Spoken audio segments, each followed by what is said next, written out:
هنا عند الباب الخلفي لقبة زغود يوسف واقفون ينتظرون بمجرد أن ينتهي الوزير من دوره في الأسئلة الشفوية ويهم بالخروج تجدهم يطرحون عليه مختلف الانشغالات. فماذا يقولون لهؤلاء الوزراء؟ ولماذا لا يكتفون بالأسئلة الكتابية والشفوية؟ النائب يهرول تجاه الوزير لأجل أن يطرح عليه قضايا معينة.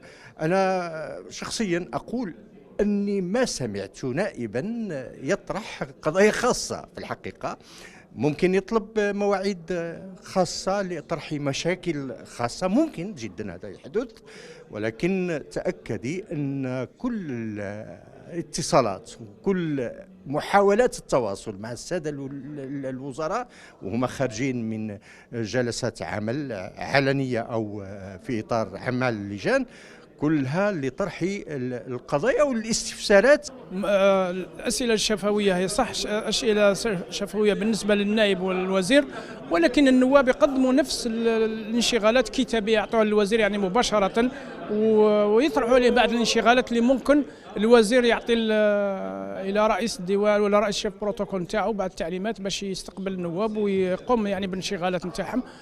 ظاهرة ليست بالجديدة على قبة البرلمان. النواب يغتنمون حضور الوزراء من مختلف القطاعات لعرض مختلف القضايا، عل التفاعل يكون أحسن من الأسئلة الشفوية والكتابية. انشغالات المواطنين، ولكن انشغالات المواطنين في مرات كثيرة لا تكون لها استجابة في السؤال في الجواب، سواء سؤال شفوي أو كتابي. لماذا؟ لأن تخصيص الأسئلة المتعلقة بالأفراد ليست مستصاغة أن تكون في الجلسات العامة، مما يضطر النائب إلى تقديم يعني الانشغالات الخاصة بالمواطنين إلى الوزير مباشرة. وفي تصورنا أنه يعد تقصيرا وخللا في العلاقة. لماذا؟ لأن فيه إدارات أخرى مقصرة.